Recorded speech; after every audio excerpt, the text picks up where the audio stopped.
अब आप आइए चैप्टर 2 की तरफ, जिनका ताल्लुक शख्सियत और रवैये से है। इस बात का इल्म न होना कि आप क्या चाहते हैं।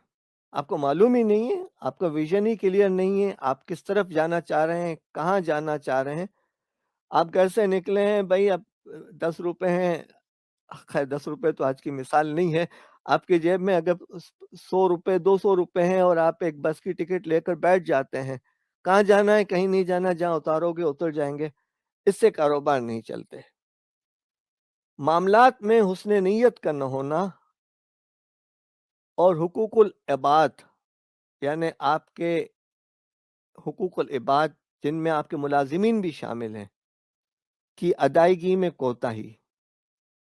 यानी आपकी हुस्न नीयत नहीं है कि आप जो हैं अल्लाह ताला के निज़ाम में, तक़सीम में रिज़्क का हिस्सा बने हैं।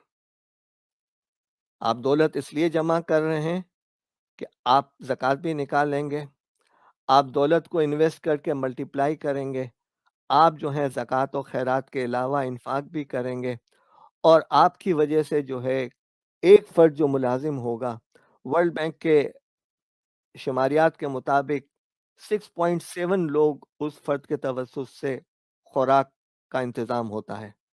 तो अगर आपने एक एम्प्लॉयी रखा है तो तकरीबन 7 लोगों के रिस्क का आप बाइस बनते हैं। ये चीज़ है, ये हुस्न नीयत का मामला है, आपके ज़हन में होना चाहिए कि हाँ, मैं ये चीज़ कर रहा हूँ, और इसमें हुकूकुल इबाद का ख़्याल। यकीनन हमारे माशरे के अंदर अब जो सिलसिला है, वो तो सेठ और मुलाज़िम का है, मालिक और मुलाज़िम का मामला है। लेकिन हम एक ऐसे कोविड-19 की वजह से एक ऐसे दौर की तरफ जा रहे हैं, जहाँ पर ये कल्चर और ह्यूमन रिसोर्सेज़ और टैलेंट्स और ये सब चीज़ें बदलने वाली हैं। कुछ भी है, वो एक अलग मौज़ू है, लेकिन हुकूकुल इबाद आपके मुलाज़िमीन की तरबियत और तक़वियत, तरबियत और तक़वियत, यानी स्ट्रॉन्ग करना, ये आपकी ज़िम्मेदारी है ताकि वो आपके साथ चल सकें।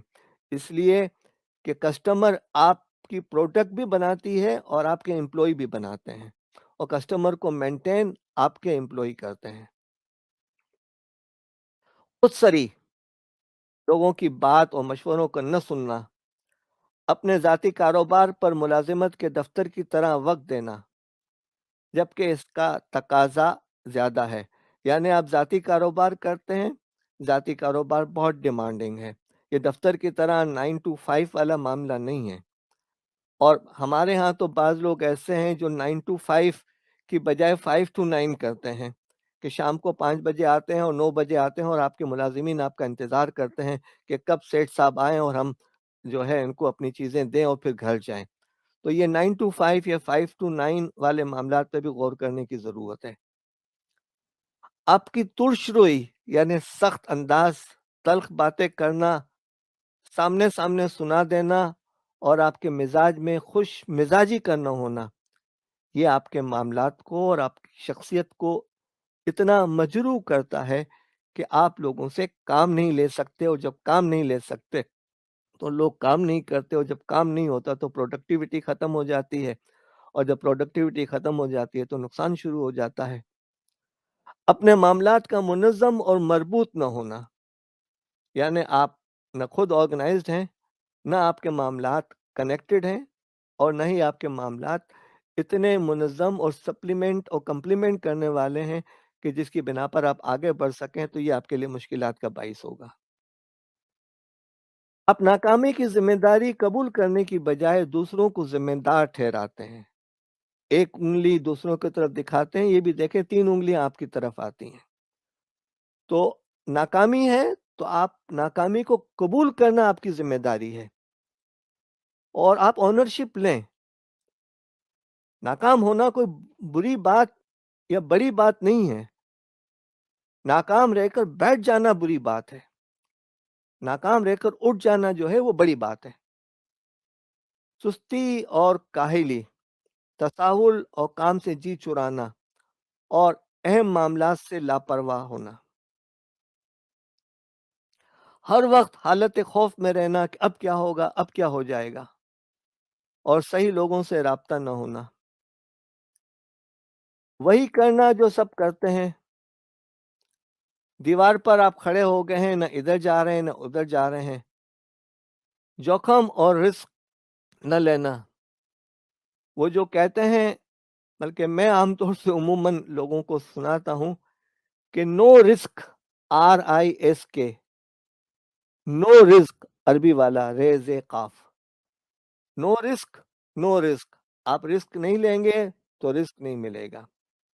اور اسی لیے ہم جو اسلامی معیشت کی بات کر رہے ہیں، میں اسلامک بینکنگ کی بات نہیں کر رہا، اسلامی سرمایہ کاری بھی یہی ہے، مشارکہ مضاربہ میں آپ رسک لیتے ہو۔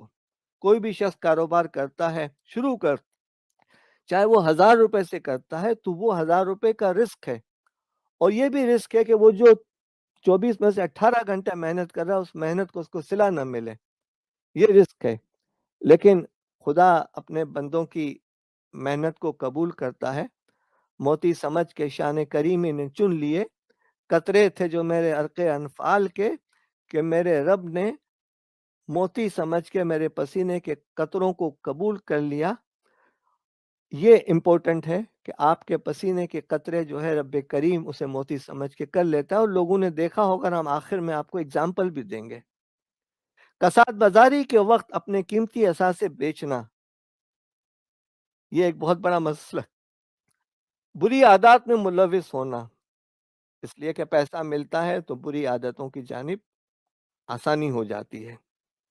جو اسمارٹ فون آپ کے پاس 50,000 روپے کا ہے، کل آپ جو ہے 1,30,000 روپے میں خریدنے کے لیے جائیں گے، اس لیے کہ آپ کے پاس پروپینسٹی ٹو کنزیوم ہے۔ اس پہ آپ دیکھیں کہ کون سی چیزیں ہیں جو آپ کی نیسیسٹیز ہیں اور کون سی چیزیں آپ کے لیے تعیش ہیں۔ تو خدا را اپنے آپ کو ان عادتوں سے بتائیں جو بری نہ ہونے کے باوجود بری عادتوں کے اندر شامل ہو سکتی ہیں۔ تکبر کرنا، لوگوں کو کمتر سمجھنا اور مشاورت نہ کرنا، کامیابی کے حصول کی کوشش ترک کر دینا، یعنی ہمت ہار جانا۔ ایک کام شروع کیا، 3 مہینے کے بعد بند، پھر شروع کیا 6 مہینے کے بعد بند، پھر شروع کیا 9 مہینے کے بعد بند، پھر شروع کیا 12 مہینے کے بعد بند۔ نہیں، کاروبار کے اندر کنسسٹنسی اور پرسسٹنسی ہوتی ہے۔ وہ جو چائنیز بیمبو کی مثال دیتے ہیں کہ 4 سال تک آپ پانی ڈالتے ہیں تو وہ زمین سے 1 فٹ باہر نکلتا ہے، لیکن 5ویں سال وہ 80 فٹ باہر نکلتا ہے۔ آپ کو نہیں پتا کہ آپ کے کاروبار میں کیا برکت ہے۔ عزت، لذت اور برکت، عزت، لذت اور برکت تینوں کوالٹیٹیو چیزیں ہیں، کوانٹیٹیو نہیں ہیں۔ اس کا آپ کو علم نہیں ہے، اور یہ مل جاتی ہیں رب کریم کی طرف سے۔ عقل اور ہوشیاری کی کمی، مفاہمت اور مفاہمانہ رویے کی کمی، رائے کی قربانی کے جذبے کی کمی۔ دیکھیں، جہاں خاندانی کاروبار ہیں یا جہاں پارٹنرشپس ہیں، وہاں پر بہت بڑی قربانی جو ہے وہ رائے کی قربانی ہوتی ہے۔ اگر آپ رائے کی قربانی دے سکتے ہیں اور آپ کے اندر رائے کی قربانی دینے کا جذبہ ہے، تو یقین جانیے کہ آپ بہت آگے بڑھ سکتے ہیں اور آپ کا کاروبار ترقی کر سکتا ہے۔ کسی کو یہ کہہ دینا کہ ہاں یار، میری رائے کے مقابلے میں تمہاری رائے میں زیادہ وزن ہے، دیکھیں سامنے والا آپ کا کتنا معتقد ہو جاتا ہے۔ لیکن یہ کہنا جو ہے بڑی ہمت اور تربیت کی بات ہے، جس کو حاصل کرنے کی کوشش کریں۔ آپ کے کاروبار کے لیے ون ون صورتحال کا نہ ہونا بھی آپ کے کاروبار کی ناکامی کی وجہ ہے۔ آپ ہمیشہ جیتتے نہیں ہیں، جیتنا اور ہارنا نہیں ہے، ہمیں مل کر جیتنا ہے، مل کر کامیاب ہونا ہے۔ ہمیں اپنے مقابل کو بھی کامیاب کرنا ہے۔ وہ جو مدینہ طیبہ کی گلیوں کا اشارہ ہے نا، کہ وہ جو دکاندار دوسرے دکاندار سے کہہ رہا تھا، دوسرے دکاندار کی طرف اشارہ کرتا ہے کہ دیکھیں وہاں جائیں، وہاں صبح سے بکری نہیں ہوئی ہے، میرے ہاں تو بہت مال بک چکا ہے۔ تو یہ کاروبار اور یہ چیزیں چلتی ہیں اور کامیاب ہوتی ہیں۔ وہ کہ ہمارے ہاں کا مزاج تو بالکل تبدیل ہو چکا ہے، ہم تو اپنے محسن کو بھی کاٹ ڈالتے ہیں۔ اس کا خیال رکھیے۔